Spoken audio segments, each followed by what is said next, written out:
how to create an animated GIF using camera on Samsung Galaxy S26 Ultra.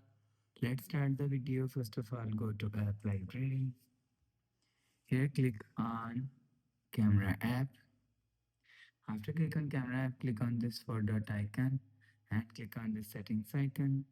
Now in camera settings, you will see pictures is here. Click on swipe shutter button 2 and click on create GIFs. After click on create GIFs, go back to home screen and click on camera app. After click on camera app, hold phone and just click and press swipe down and you will see after the process you will see GIF is here.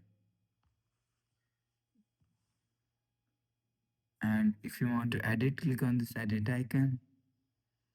And if you want to delete some pictures, click on delete.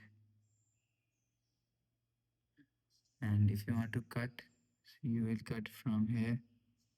After cut, if you want to increase or decrease speed from here, after adjusting, click on save, go back to home screen. So that's how you can create an animation GIF using camera on Samsung Galaxy S26 Ultra. If you like the video, please subscribe. Thanks for watching.